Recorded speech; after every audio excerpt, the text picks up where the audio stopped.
Let's discuss oxy acids of phosphorus. अब देखिए hydroxides of non metals और commonly called as oxy acids. अब जो फॉस्फोरस है it shows number of oxy acids in number of oxidation states. So this thing should be noted कि phosphorus phosphorus shows variety of oxy acids in different oxidation states in different oxidation states। अब देखिए oxy acid में क्या होता है कि phosphorus is surrounded tetrahedrally by other atoms. So in oxy acids in oxy acids phosphorus phosphorus is surrounded surrounded tetrahedrally tetrahedrally by the other atoms by the other atoms। ये इसकी खासियत होती है। अब ऑक्सी एसिड में P O और P O H bond compulsorily present होता है। So oxy acids oxy acids of phosphorus contains PO and POH bonds for sure। अब इनके अलावा PP और पीएच बॉन्ड्स भी प्रेजेंट होते हैं, लेकिन फॉस्फोरस का जो ऑक्सी एसिड है वो लोअर ऑक्सीडेशन स्टेट में होना चाहिए, याद रखना। यानी अगर ऑक्सीडेशन के अंदर फॉस्फोरस का ऑक्सीडेशन स्टेट लो हो तो उसके पास पीपी और पीएच बॉन्ड भी होंगे। तो याद रखना या तो पीपी बॉन्ड होगा या पीएच बॉन्ड होगा, दो में से एक होगा, दोनों एक साथ नहीं हो सकते हैं। So in lower oxidation state of phosphorus in lower oxidation state of phosphorus oxy acids contain either pp और pH bonds, याद रखना। अब बात यह है कि +3 ऑक्सीडेशन स्टेट में अगर ऑक्सी एसिड हो फॉस्फोरस का तो वो डिस्प्रपोर्शनेट होगा। सो ये एक इंपॉर्टेंट कैरेक्टर याद रखना। सो इन +3 oxidation state phosphorus, I mean in +3 oxidation state of phosphorus in oxy acid it undergoes this proportionation in oxidation state ये इंपॉर्टेंट चीज हमें याद रखनी होगी। अब इसका एग्जाम्पल हम लोग दे सकते हैं, जैसे कि consider phosphorous acid H3PO3। so it prefer to undergo disproportionation producing phosphoric acid and phosphine। अब इन तीनों के ऑक्सीडेशन स्टेट्स आप देखेंगे एंड स्पेशली फॉस्फोरस के, तो वो डिफरेंट है। अब हम कुछ ऑक्सी एसिड्स फॉस्फोरस के देखेंगे वन बाय वन।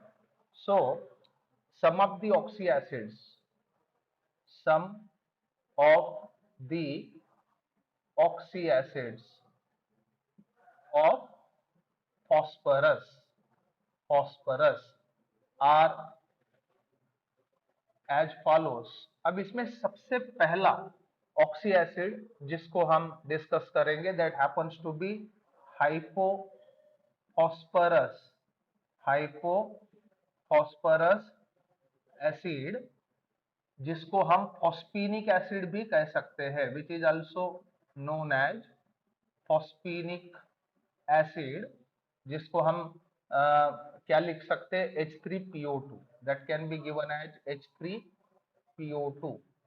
अब ये मोनोबेसिक एसिड है, याद रखना, इट इज मोनोबेसिक एसिड। सबसे पहली बात, इट इज मोनोबेसिक एसिड, यानी इसको अगर हम पानी में डिसॉल्व करेंगे तो it would give 1H+ ion, और फास्फोरस का ऑक्सीडेशन स्टेट होता है +1। So in this oxidation state of phosphorus is +1 state में आपको नजर आएगा। अब इसके अंदर इसका स्ट्रक्चर हम कुछ इस तरह से दिखा सकते हैं। सो P double bond O H H OH। अब देखिए, ऑक्सीजन को जो हाइड्रोजन कनेक्टेड है वही आयोनाइजेबल हाइड्रोजन है, क्योंकि यहाँ पे ऑक्सीजन और हाइड्रोजन के बीच इलेक्ट्रोनेगेटिविटी डिफरेंस ज्यादा होता है। So this is the structure. सो इसमें हमें क्या देखने को मिल रहा है? So it contains what? 1PO, उसके बाद 2PH and 1POH bonds। So इस प्रकार से इसका स्ट्रक्चर बताया जा सकता है। अब इसको प्रोड्यूस कैसे करना है? इसको प्रोड्यूस करते समय बेरियम हाइड्रोक्साइड यानी बेरिटा वाटर में आप फास्फोरस डालें, उसको बॉईल करें। बॉईल करने के बाद बेरियम हाइपोफॉस्फाइड की हमें पीपीटी मिलेगी। So barium hypophosphite so obtained is to be dissolved in H2SO4 to get phosphinic acid or hypophosphorus acid along with BaSO4। सो इस प्रकार से हम लोग हाइपोफॉस्फोरस एसिड बना सकते हैं, जैसे कि barium hydroxide that is baryta water, इसको फॉस्फोरस में हमें डालना है। ऐसा करने से we would have precipitate of BaH2PO2/2 along with PH3 that is phosphine। This is the PPT so obtained।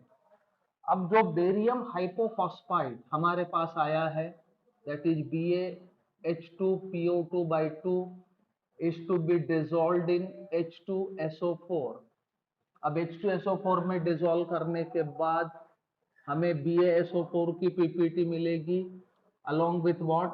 H3PO2 that is phosphinic acid। सो इस प्रकार से फॉस्फेनिक एसिड बनाया जा सकता है। Next oxy acid of phosphorus, that is second one is orthophosphorus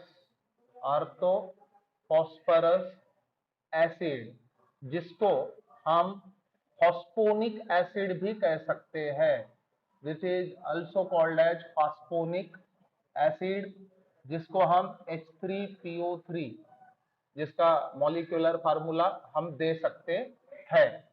अब ये जो एसिड है इसके स्ट्रक्चरल फीचर्स अगर हम देखें तो हमें महसूस होता है this can be given in this manner. So this acid can be drawn in this way. अब इसमें हम देख सकते हैं फॉस्फोरस का जो ऑक्सीडेशन स्टेट होता है वो +3 होता है, याद रखना। इन this oxidation state of phosphorus, oxidation state of phosphorus is +3। सबसे पहली बात। अब स्ट्रक्चर देखने के बाद हमें समझ में आता है it consist of 1 PO bond, 1 PH bond and 2 POH bonds, याद रखना।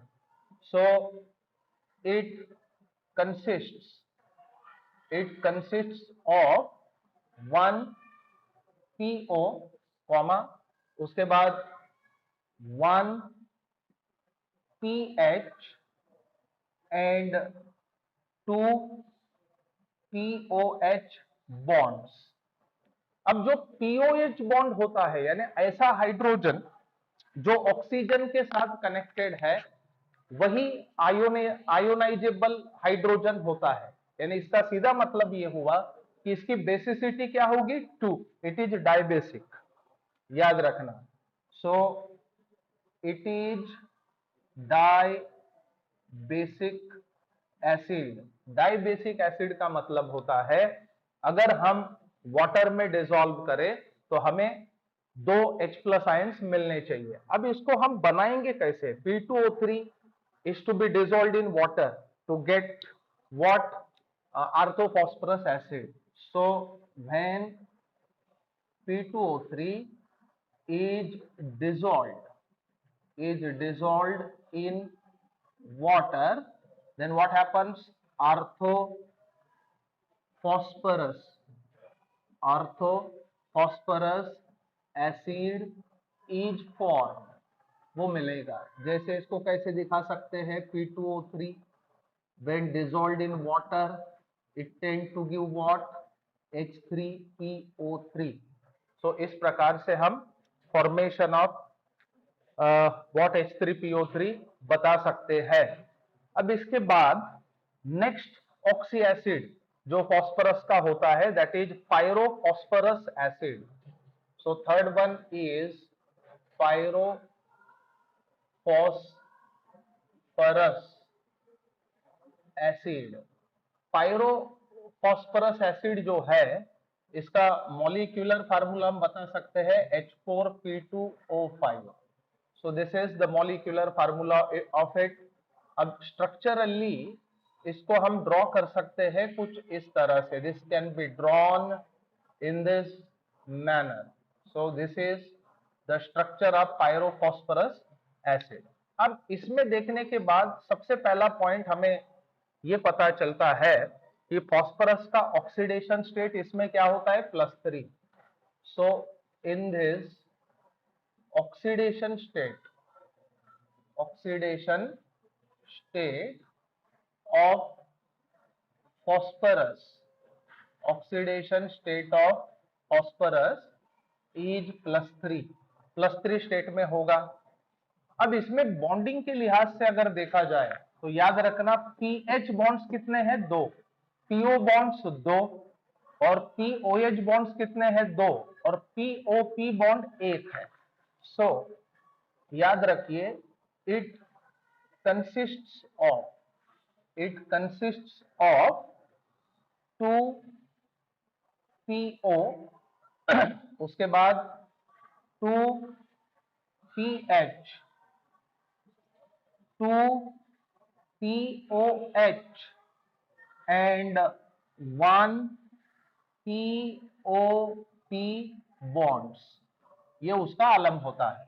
अब यहाँ पे आयोनाइजेबल हाइड्रोजन कितने? 2, इसलिए इसकी बेसिसिटी क्या होनी चाहिए? Di. So it is a dibasic acid. इसकी बेसिसिटी कितनी होगी? 2।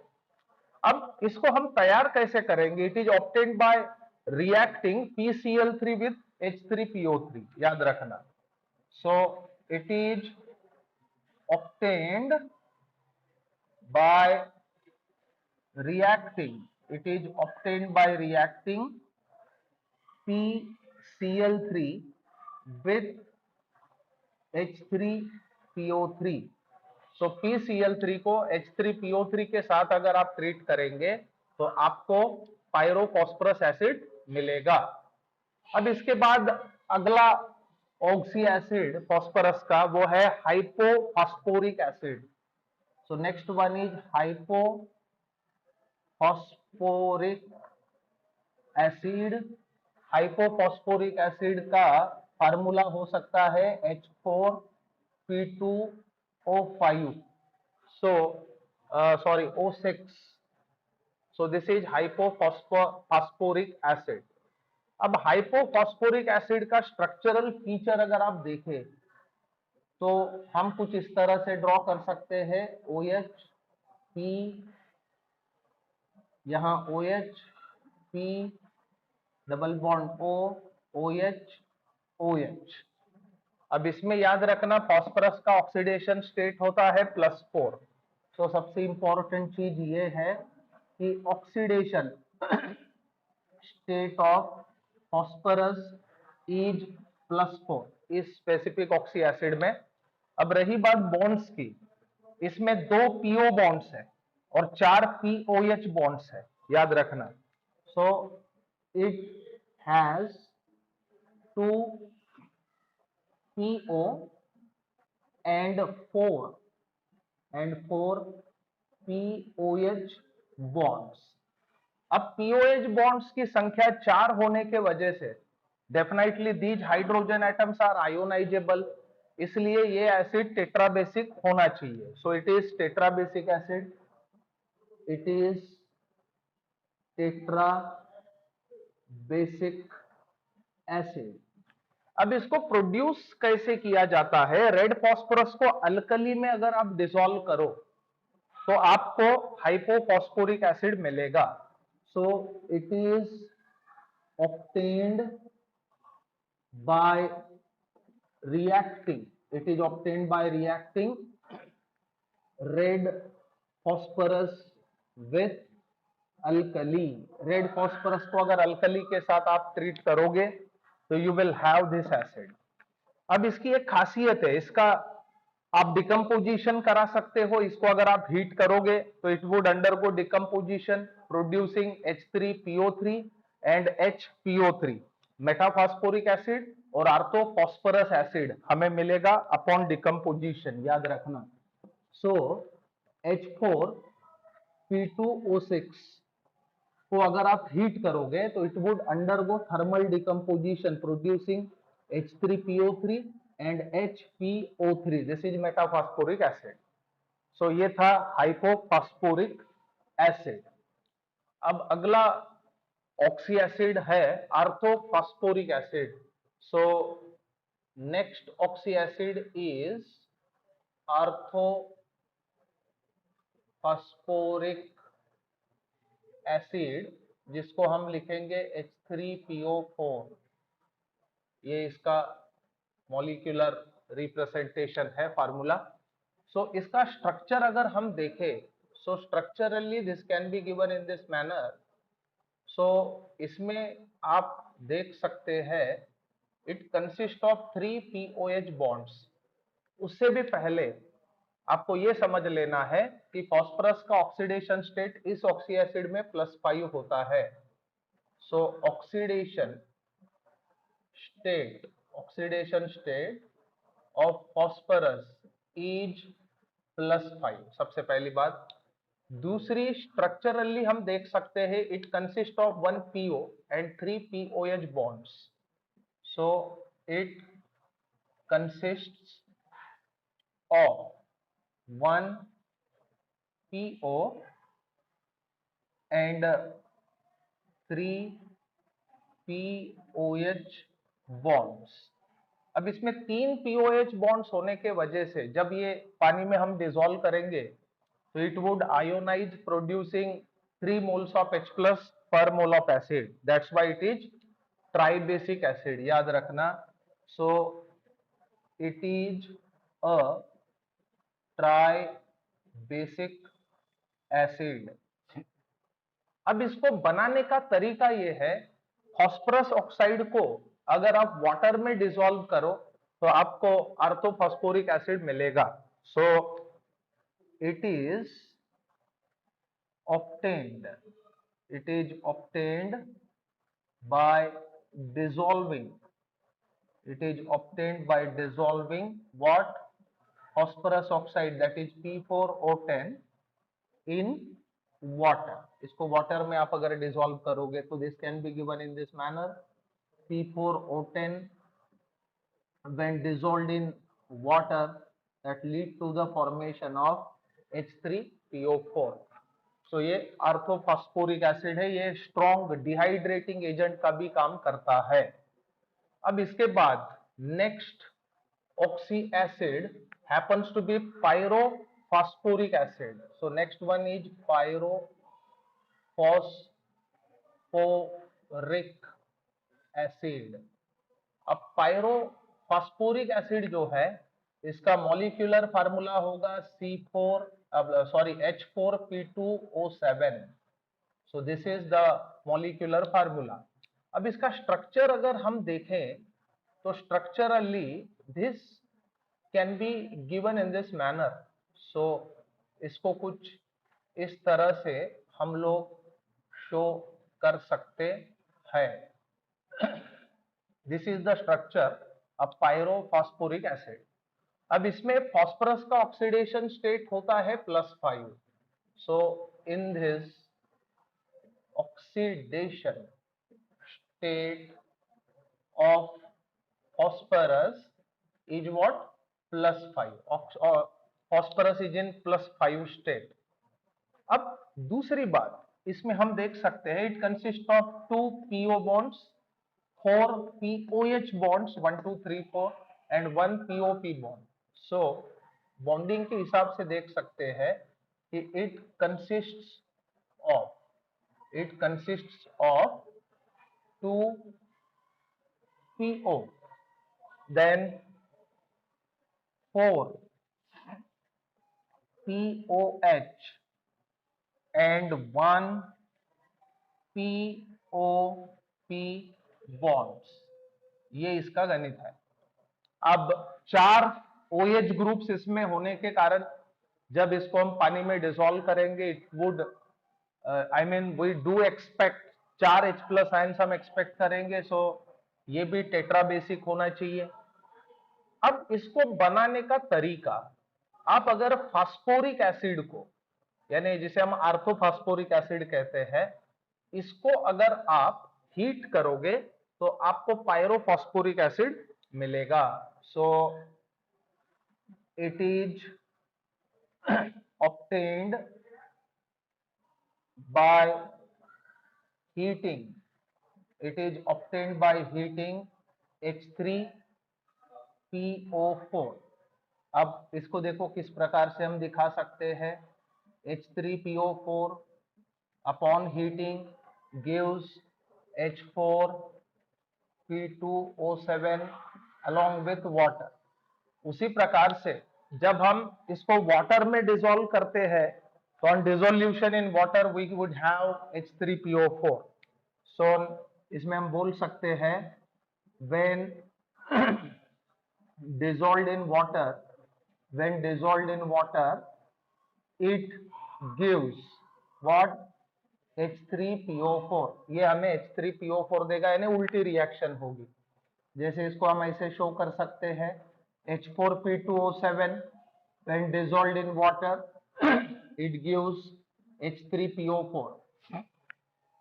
अब इसके बाद last oxy acid shown by the phosphorus is polymetaphosporic acid.